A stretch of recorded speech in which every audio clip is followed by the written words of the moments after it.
tadi mulai minggu depan. Itu. Nah, sekarang mulai dari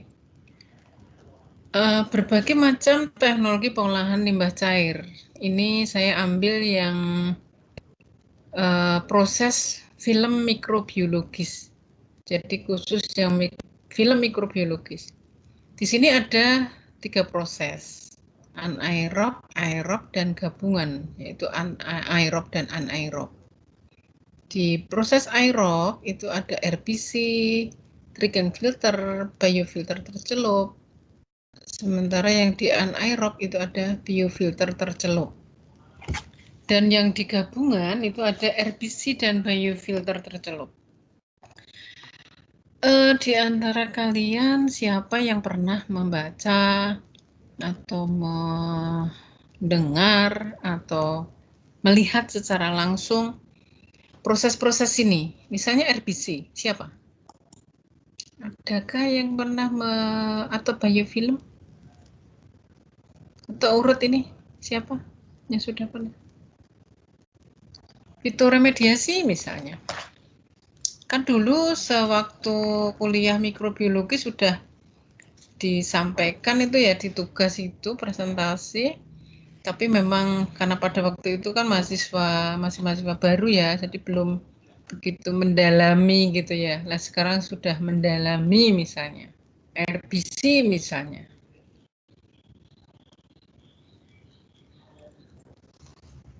Halo, siapa yang sudah pernah mendengar, melihat, membaca, menemukan, browsing di internet, menemukan RBC misalnya?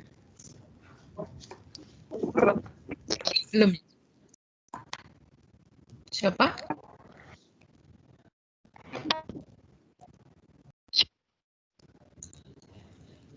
Belum ada? Ya sudah, kalau belum ada, ya sini ini aja sebagai gambaran kalau biofilm atau biofilm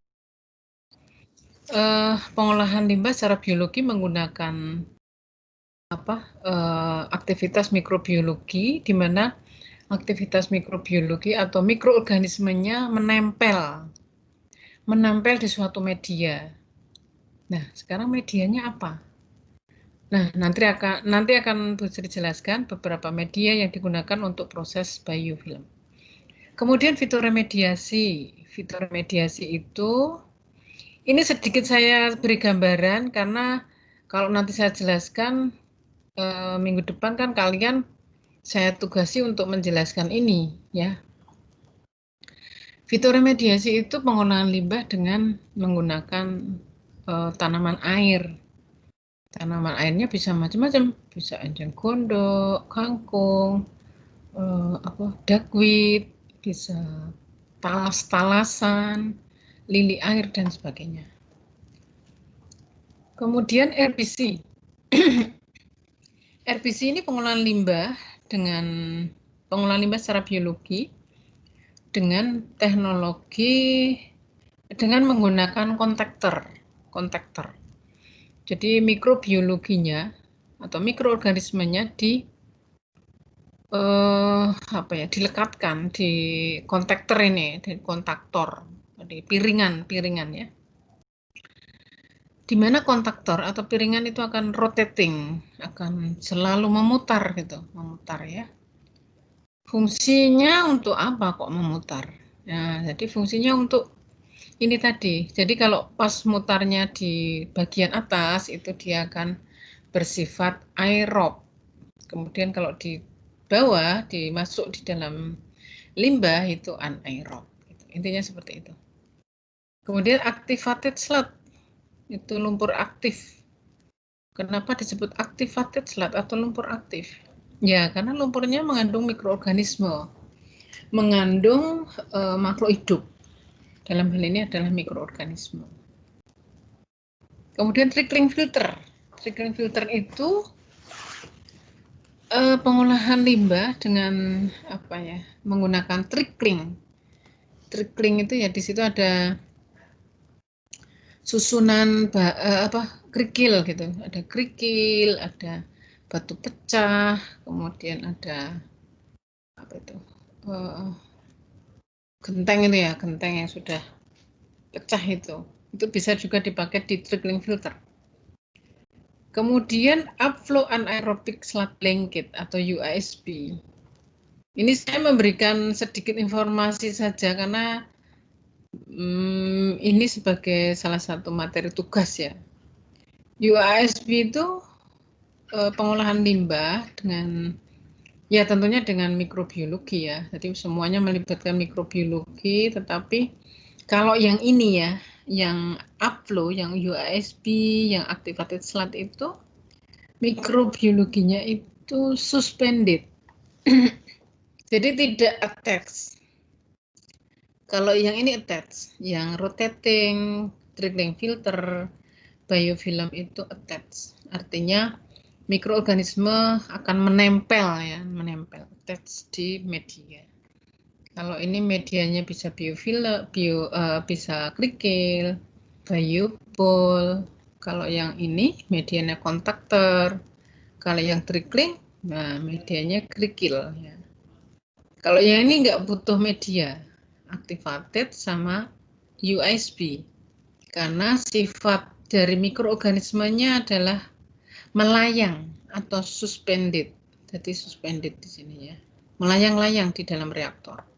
Nah, ini lagun. Lagun itu pengolahan limbah secara alami menggunakan semacam kolam yang luas. Kolam yang luas di mana di situ terjadi proses-proses dekomposisi secara alami, baik oleh mikroorganisme yang ada di dalam kolam itu dengan bantuan sinar matahari, dengan bantuan bisa juga dengan bantuan tumbuh-tumbuhan yang ada di sekitar kolam gitu, lagun, gitu ya. Itu. Ini Bu Sri akan menjelaskan tentang biofilm. Kalau biofilm itu tadi gimana? Biofilm mikroorganismenya di mana? Di mana tadi? Mikronya di mana ya?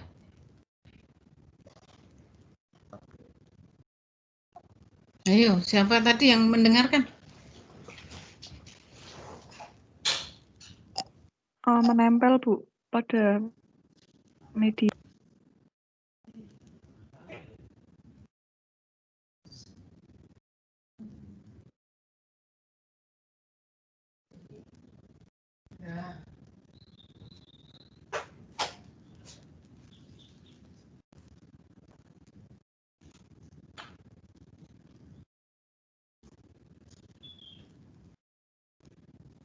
Ya betul.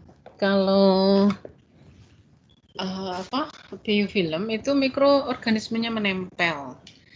Menempel di mana? Di sini, di media. Jadi menempel di sini, di sekitar sini ya.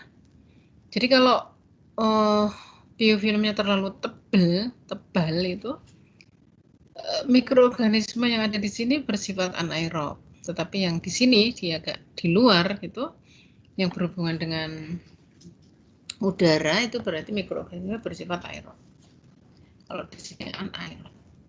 Nah, ini adalah material-material yang akan didegradasi, reduksi oleh mikroorganisme di dalam reaktor biofilm. Ya. Nah, ini adalah pengertiannya. Jadi, teknologi biofilm itu bisa juga disebut film mikrobiologis atau proses biofilm, di mana prosesnya bisa anaerob, aerob, dan gabungan. Kemudian ini kan butuh media. Halo? Butuh media. Iya. Jadi butuh media untuk melekat. Medianya apa? Medianya adalah media biofilter. Nah, sebelum melekat itu mikroorganisme akan bukan sebelum melekat ya. Jadi pada waktu sudah melekat di permukaan itu mikroorganisme memproduksi. Jadi dia kan memproduksi namanya EPS, extracellular polymeric substance. Jadi ini adalah salah satu polimer ya, polymeric substance yang berfungsi untuk perkembangbiakan mikroorganisme dalam proses biofilm di dalam reaktor biofilm tadi ya. Itu. Nah, sekarang tahap terbentuknya biofilm itu seperti apa sih? Nah, tahapnya seperti ini.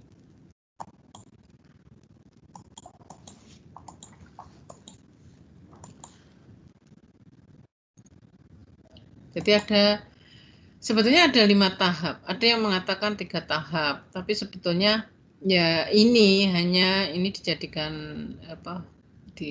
satu gitu ya.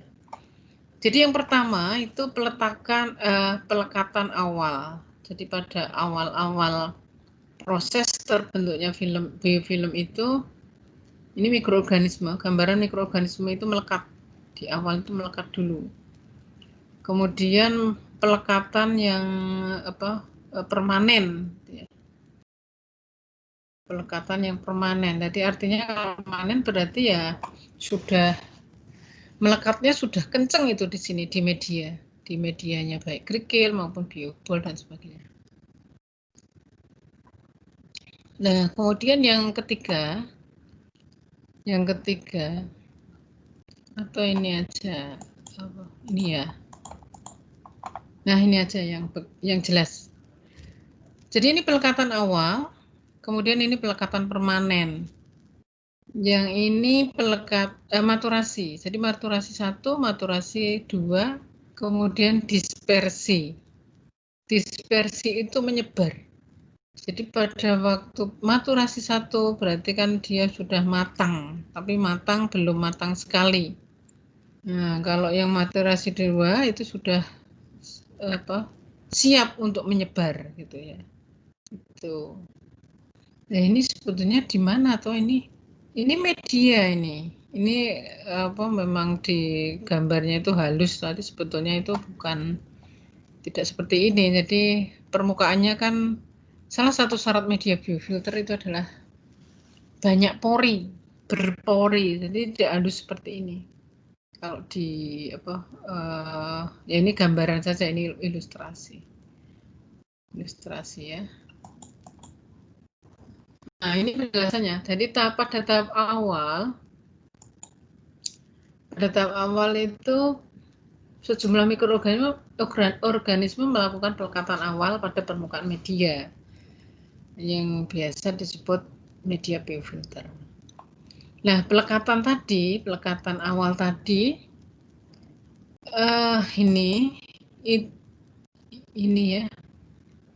Itu yang berperan selain EPS itu juga rambut halus. Jadi mikroorganisme mempunyai rambut halus untuk melekatkan di media. Kemudian yang kedua, pelekatan permanen. Nah, pada tahap ini mikroorganisme melakukan pelekatan dengan bantuan tadi, EPS tadi. Nah, dengan adanya pelekatan permanen itu di situ ada penumpukan bahan-bahan organik yang diselubungi oleh matrik polimer ekstraseluler atau EPS tadi ya. Nah, sekarang bahan organiknya itu dari mana? Kok ada bahan organik ya? Di sini ya ada penumpukan bahan organik. Bahan organiknya kira-kira dari mana ini? Yo, dari mana?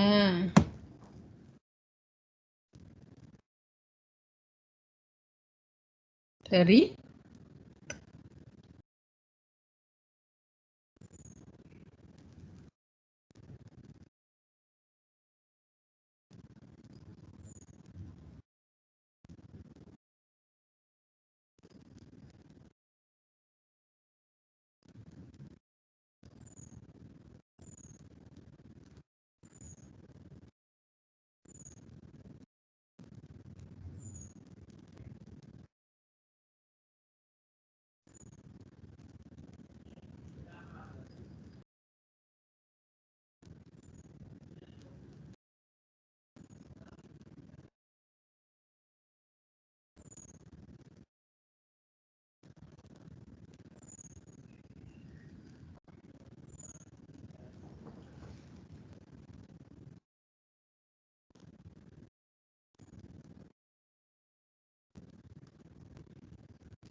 Kira-kira bahan organiknya dari mana nih?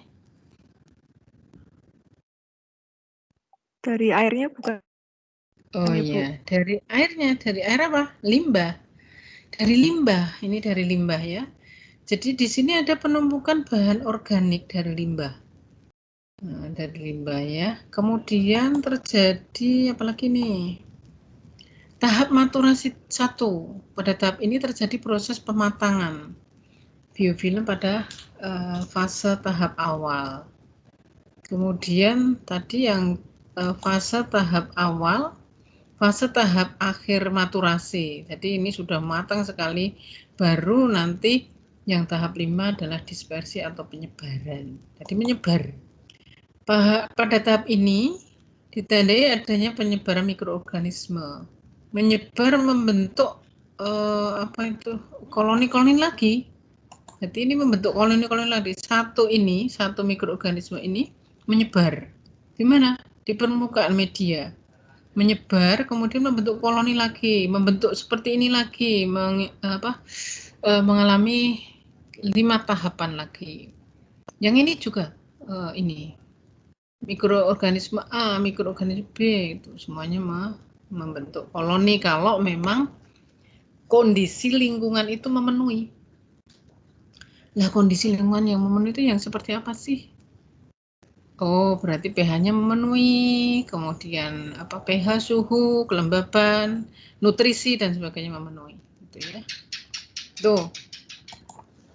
Nah, ini ada ilustrasi juga nih. Ilustrasi terbentuknya biofilm ini. Ya. Ini kerikil vulkanik sebagai media. Ini seakan-akan reaktor ya. Reaktor biofilm ini. Kita lihat nih. Ya.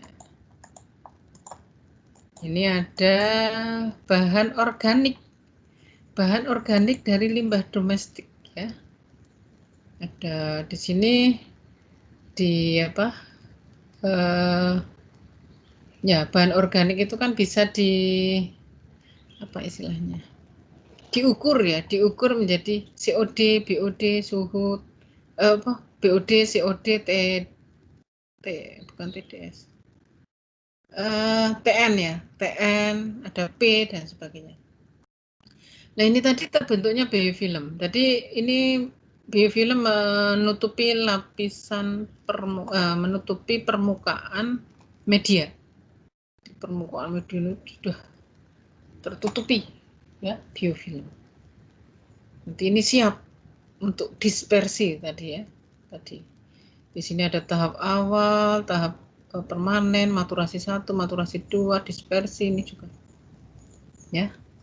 Nah, akhirnya limbah akan bersih, akan BOD, COD-nya akan berkurang. Nah, sekarang pertanyaannya sebutkan berbagai macam media biofilter. Siapa yang tahu? Ayo. Yuk, siapa yang tahu? Ya sudah, kalau nggak tahu ini tak sebutin aja ya. Jadi ini media biofilter ada sarang tawon. Tadi bentukan sarang tawon ini hasil dari penelitiannya Bu Sri ini sama Pak Indro, Pak Irawan, Pak Darno ya. Tahun 2000 berapa ya? Sekitar 2012-13. Tuh nih ya.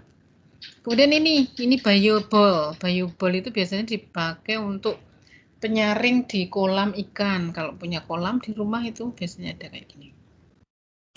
Ini bisa dipakai untuk biofilter. Ini penelitiannya Bu Sri sama Mas siapa itu ya? Ini untuk penelitian limbah tempe ini ya. Ini limbah tempe, ini limbah domestik. Ini juga limbah tempe. Ini limbah tapioka. Jadi gambar-gambar ini adalah beberapa media yang pernah digunakan oleh timnya Bu Sri, Pak Endro, Pak Irawan, dan Pak Darno. Ya, tentunya melibatkan mahasiswa. Jadi mahasiswa penelitian, Bu Sri penelitian kemudian melibatkan mahasiswa gitu ya. Ini juga, kalau ini limbah tapioka, ini limbah tempe, ini limbah domestik, ini limbah peternakan ini. Limbah tempenya itu dari Lamper Semarang itu ya. Limbah tapioka-nya dari pati. Di pati. Nah, kalau yang ini media apa bambu yang kering gitu ya. Itu untuk pengolah limbah peternakan itu di Dekelan, di daerah Dekelan, di Dalangan ya, Dalangan di bawahnya Dekelan. Kalau yang ini Bioring itu untuk mengolah limbah laundry ini, laundry. Ini kerikil vulkanik untuk mengolah limbah domestik.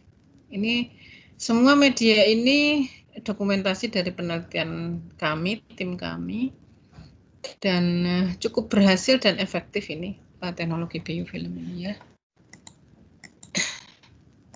Ini juga jadi pada waktu itu ya tahun 2000 sekitar tahun 2015-16 gitu ya.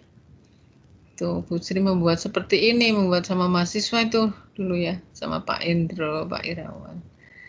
Bentukan mirip sarang tawon, jadi honeycomb tub. Ini dibuat dari PVC. Kemudian ini kerikil vulkanik ini. Bu Sri ngambilnya dari kalinya itu di daerah Serumbung, Magelang. Ya. Tuh, kemudian, ini tadi ya, sudah ya. Sekarang ini sama, masih berbagai macam bentuk media biofilter.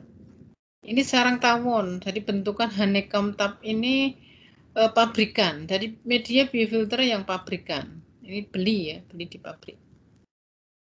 Ini sebetulnya juga beli nih kayak gini. Belinya di ini loh, di orang jual akuarium ikan itu ada di situ. Ini berbagai macam media biofilter ya. Ini juga yang kayak undi-undi ini batu apung mirip karang ya. Ini juga media, salah satu media biofilter. Nah, ini yang disebut honeycomb tub. Media sarang tawon. Semakin banyak luas permukaan dari media, semakin bagus media itu. Kenapa kok bisa seperti itu? Ya, karena semakin banyak lapisan biofilm yang bisa menempel gitu. Kalau banyak rongga-rongganya, kan berarti banyak lapisan biofilm di sini. Semakin banyak lapisan biofilm, semakin banyak mikroorganisme yang akan memakan limbah domestik atau sampah, bukan apa ya, limbah material organik yang ada di limbah. Wah, kulit kerang juga bisa, karena kulit kerang itu permukaannya kasar, ada nggak rata. Ini sebagai habitat itu tadi, habitat mikroorganisme. Nah, ini juga malah dipakai oleh Mas Rifa itu mengolah limbah tempe itu tadi, limbah tempe yang ada di lamper ya. Ini yang kayak apa ini, roti, kue ini juga media. Ini kayak batu, ini juga media. Nah, sekarang supaya media itu kan enteng gitu, enteng. Gampang melayang itu. Maka ini dia dikasih rajut, dikasih jaring supaya tidak melayang-layang, kasih jaring. Ya. Tuh. Terus nah, ini teknologi yang advance dari teknologi biofilter yang sudah advance ini dikombinasi dengan Vito. Jadi di bawahnya ini sebetulnya ada media, tapi nggak kelihatan. Ini untuk mengolah limbah skala-skala misalnya RT, RW, itu bisa. Ini bagus ini untuk bisa kalau diterapkan di kota-kota gitu ya, kota-kota yang nggak terlalu besar gitu. Kalau terlalu besar ya pakai ipal gitu. Ini juga nih, ini ada filternya nih di sini ya, di dalamnya ada medianya.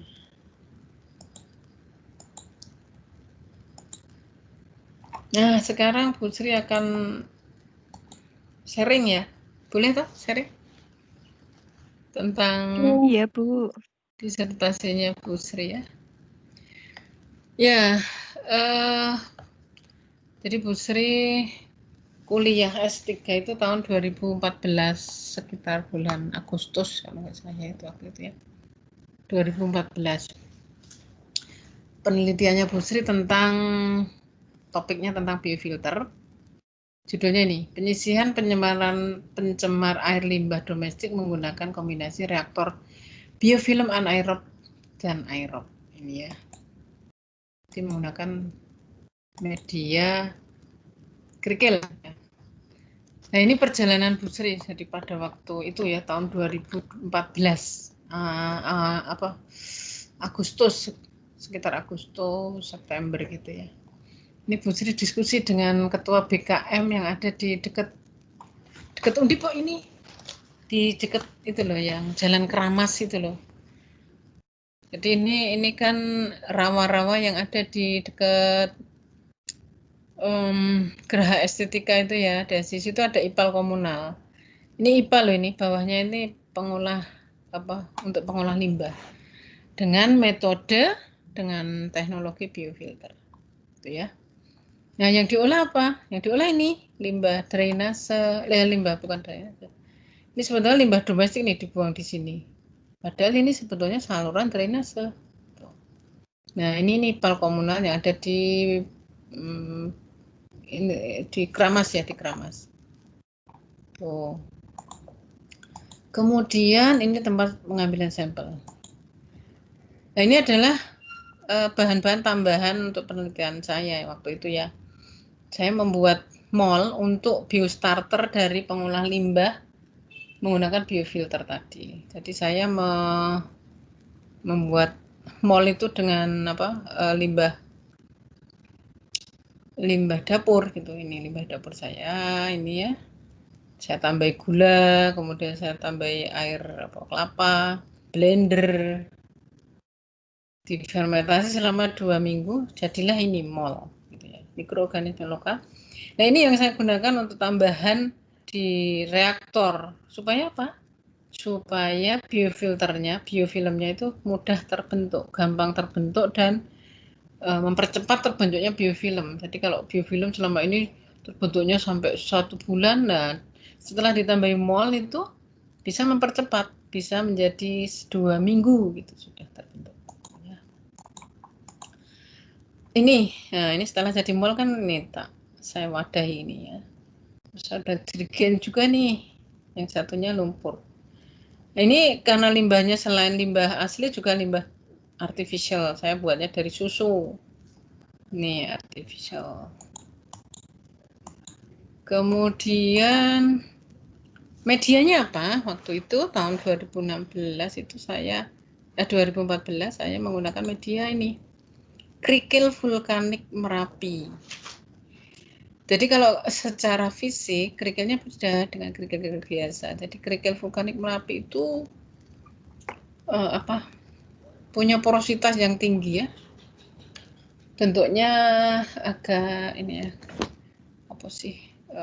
kasar gitu permukaannya ya. Sama ini, Bu Sri juga menggunakan ini, sarang tawon yang dibuat sendiri. Jadi bukan pabrikan tapi buatan sendiri. Nah, terus ini pada waktu itu kami uji coba. Saya uji coba desain reaktor dibantu Pak Indro. Ini ada Pak Darno, sebetulnya teman Pak Darno nggak kefoto.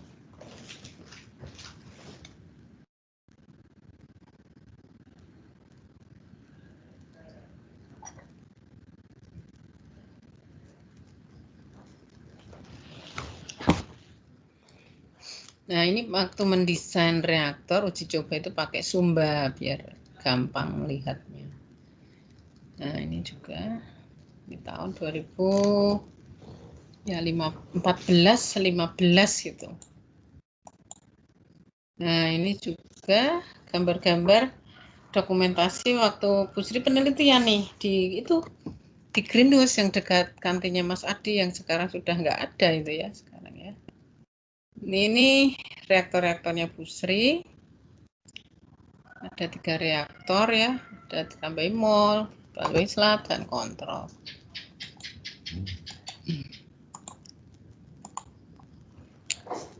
Ini dokumentasinya.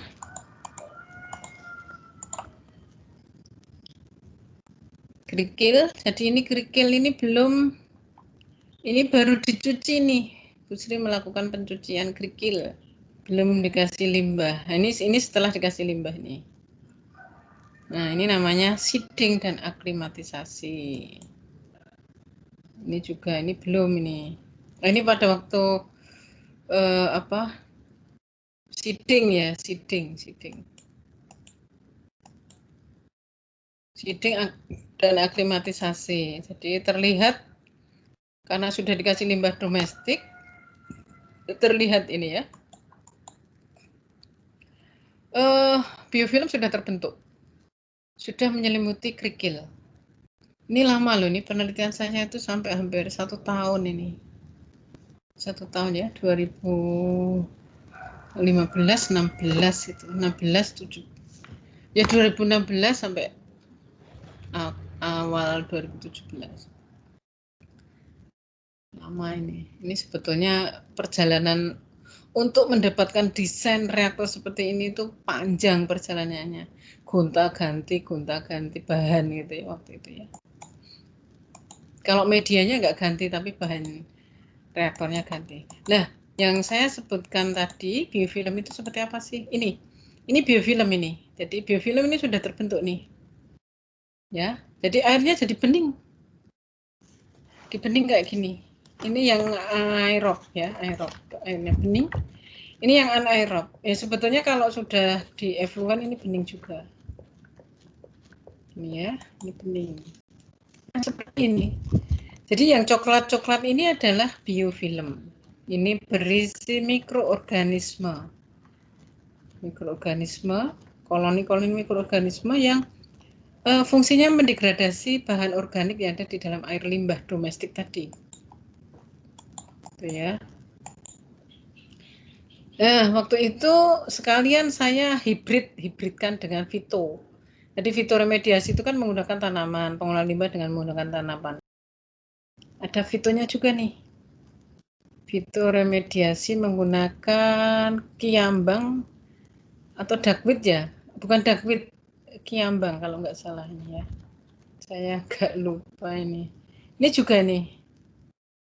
Nah, ini akhirnya kenapa kok ditutupi? Karena dia sinar matahari tidak bisa masuk. Karena kalau ada sinar matahari itu mengganggu proses di sini, jadi ada lumutnya. Ya, karena itu saya tutup.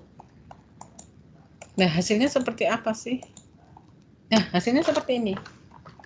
Jadi limbah yang kotor tadi ya, yang dari limbah domestik tadi, saya olah menjadi seperti ini.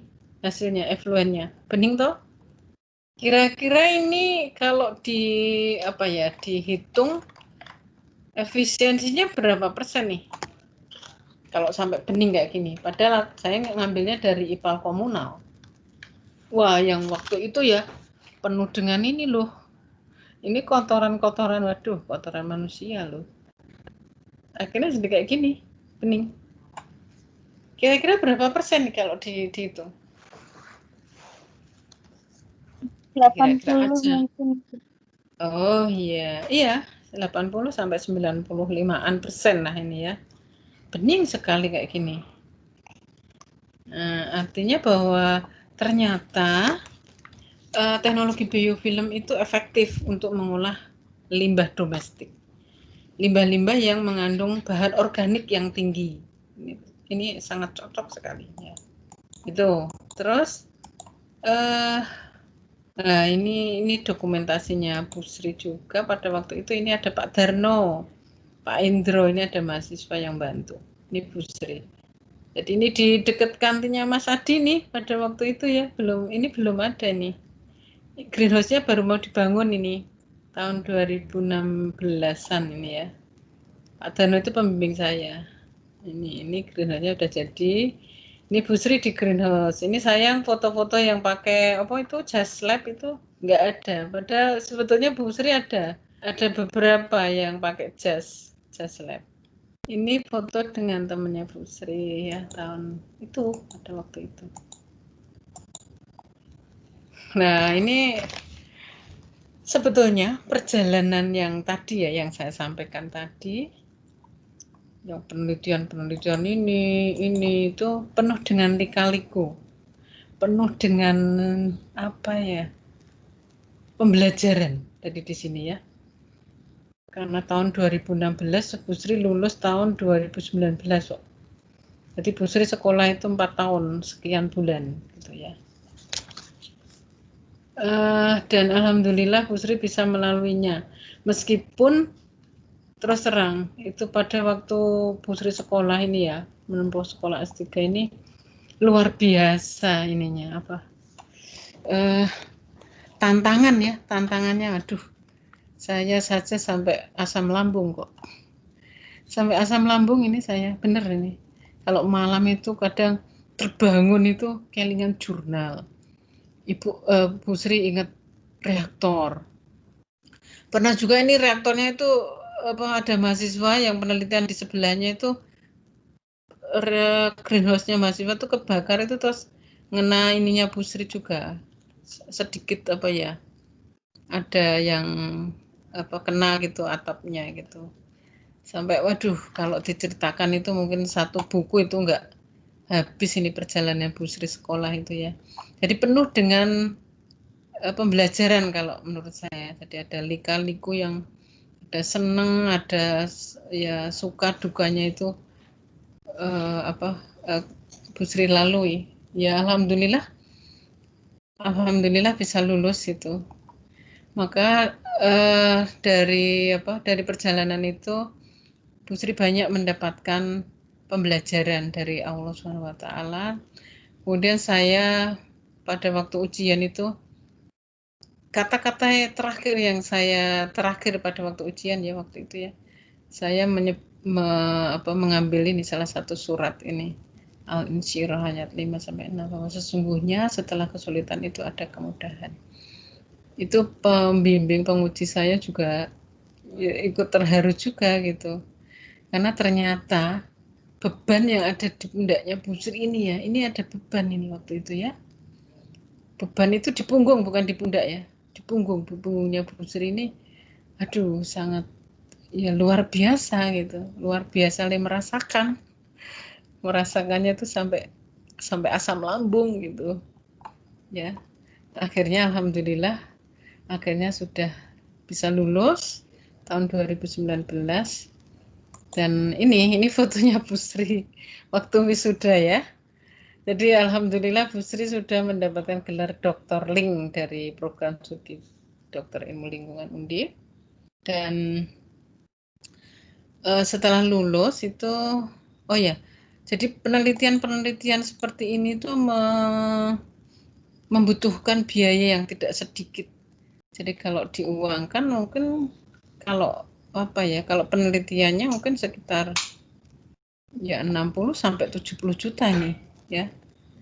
Terus belum lagi sekolahnya bayar SPP itu sekitar 100-an juta lah. 100 kurang sedikit. Tetapi ya alhamdulillah Bu Sri tidak mengeluarkan uang, tapi dari biayanya dari Dikti, dari Kemenristek Dikti. Jadi pada waktu itu saya membuat proposal, namanya proposal hibah doktor, itu disetujui dan ini dibiayai oleh Dikti. Jadi membuat seperti ini kan mahal ini biayanya nih. Ini dibiayai oleh Dikti dan alhamdulillah bisa lulus. Akhirnya saya mendapatkan dokter ya. Kemudian kok ini gelarnya kok ditulis toh Bu Sri yang insinyur IPM. Nah pada waktu setelah lulus S3 Bu Sri ditawari lagi nih ikut profesi waktu itu ya. Profesi sekolah program studi profesi insinyur di Undip. Nah itu yang biayai Undip. Alhamdulillah Bu Sri udah lulus tahun 2019 juga. Jadi tahun 2019 itu Bu Sri wisuda 2 kali. Jadi wisuda S3 dan wisuda PSPPI, tadi program studi apa insinyur ya, insinyur Indonesia. Nanti ada itu program studi PSPPI dan gelarnya tambahi IPM insinyur. Tapi ini anu sih kalau di apa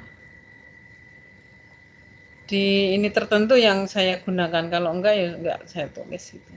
Tapi ini profesi, artinya bahwa kalian itu yang nanti kan gelarnya ST itu bisa kuliah lagi di PSPPI itu tadi, nanti mendapatkan gelar ini IPM dan insinyur. Nah ini nanti kalau untuk kerja, misalnya kerja di kontraktor, di konsultan itu lebih dipertimbangkan karena di sini kan ada apa penilaian portofolio, FAIP dan sebagainya.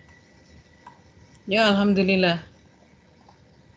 Ini saja sharing-sharing saya tentang perjalanan studi saya yang tidak lepas dari biofilter, biofilm, dan alhamdulillah dengan berkah kerikil vulkanik Merapi, dengan berkah apa tadi ya ini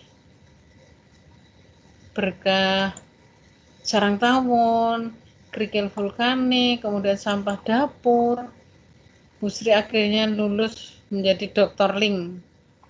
Dan mudah-mudahan apa yang saya sampaikan ini bisa membawa manfaat dan bisa menginspirasi kalian untuk tetap berjuang.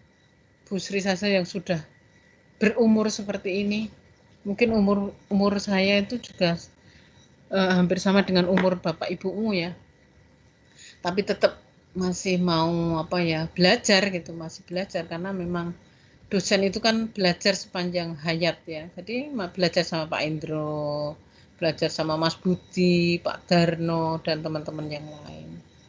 Itu ya yang akhirnya mendapatkan gelar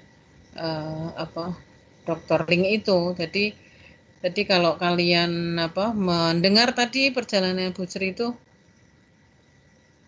ya kita kalau ingin sukses ya, dan awal-awal itu kan saya menyampaikan kita harus berjuang gitu, berjuang dulu.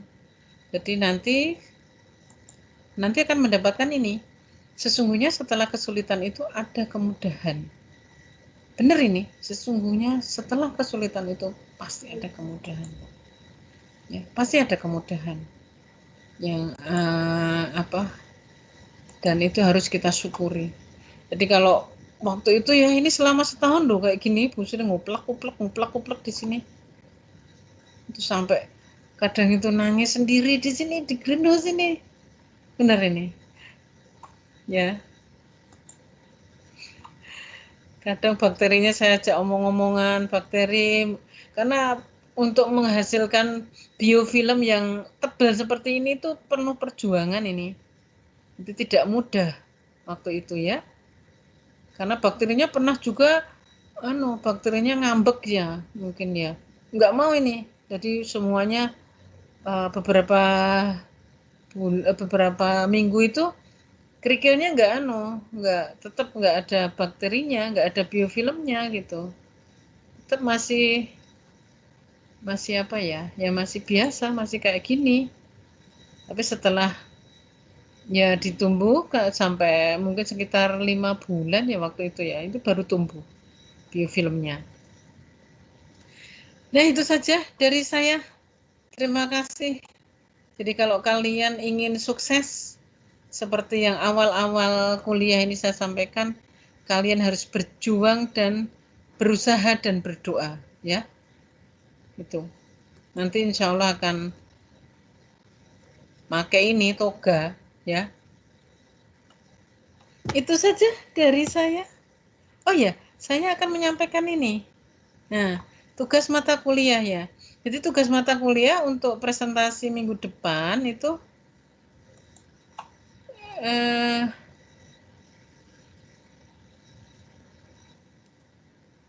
teknologi.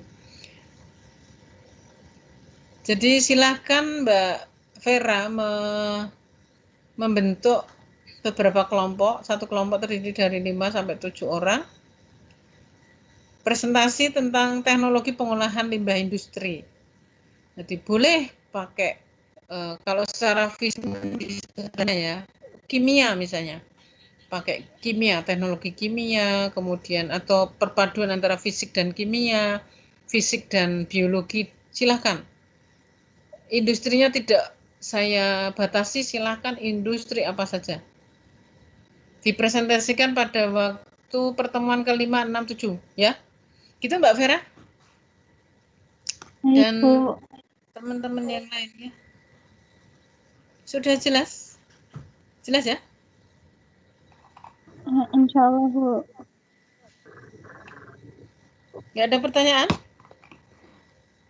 Kalau nggak ada, saya cukupkan segini. Sekali lagi, Bu Sri akan menyampaikan ini. Sesungguhnya setelah kesulitan itu ada kemudahan, ya. Udah ya? Iya, Bu. Ya, ini saja apa yang bisa saya sampaikan. Terima kasih. Ini pada on toh ini? Maksudnya pada join toh? Iya, Bu. Halo, halo. Iya, Bu. Ada yang belum absen? Ada yang belum Join, Bu. absen? Ada yang belum absen?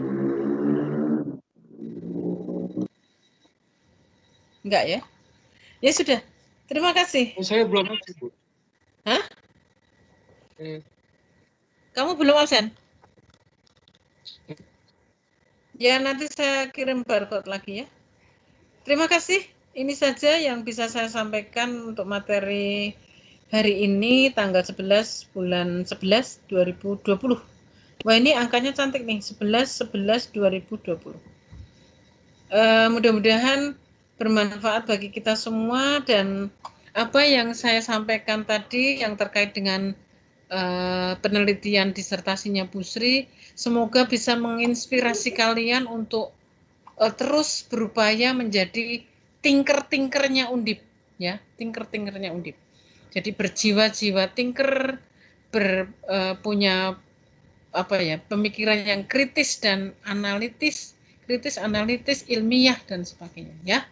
Itu saja dari saya. Terima kasih. Assalamualaikum warahmatullahi wabarakatuh. Waalaikumsalam, Bu. Terima kasih banyak, Ibu.